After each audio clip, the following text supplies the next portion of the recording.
ఇదండి శ్రీరామనవమి కాబట్టి ఇలా నవమి వచ్చింది కాబట్టి శ్రీవారి పుట్టిన నక్షత్రం అని ఇక్కడ శ్రీరాముడికి కూడా వేస్తున్నాను.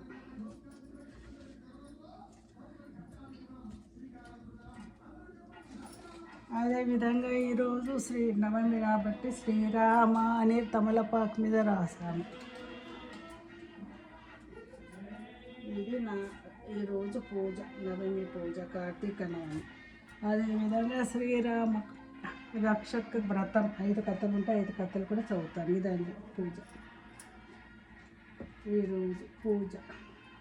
జై శ్రీమన్నారాయణ, జై శ్రీమన్నారాయణ, జై శ్రీమన్నారాయణ, జై శ్రీరామ్, జై శ్రీరామ్, జై శ్రీరామ్. ఈరోజు నాది 7వ వారంతో తులసి దళాలు వేస్తున్నాను వెంకటేశ్వరుడికి. నాకు ఎప్పుడు అండగా ఉండాలని చెప్పేసి వేస్తున్నాను ఇక్కడ దేవునికి.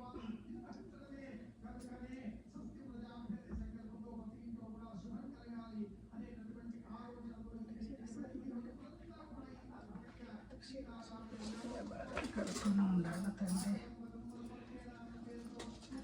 అదేవిధంగా 2వ దండ నేను నరసింహస్వామికి వేస్తున్నాను. ఇప్పుడు నాకు అండగా ఉండాలని చెప్పేసి దేవా మా కుటుంబానికి లోక సమస్త అందరికీ అండగా ఉండాలి తండ్రి. నరసింహస్వామికి వేశాను. అదేవిధంగా ఈరోజు నవమి వచ్చింది కాబట్టి నేను శ్రీరాముడికి కూడా వేస్తున్నాను. శ్రీరామచంద్రుడికి ఇక్కడ ఉంది ఫోటో. ఇది ఈరోజు నవమి వచ్చింది కాబట్టి శ్రీరామచంద్రుడికి కూడా వేస్తాను.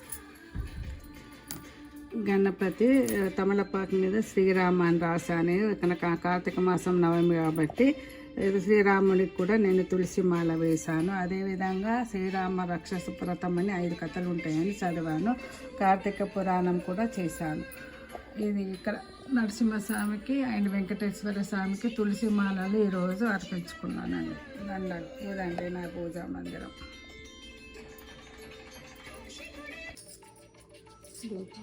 ధూపం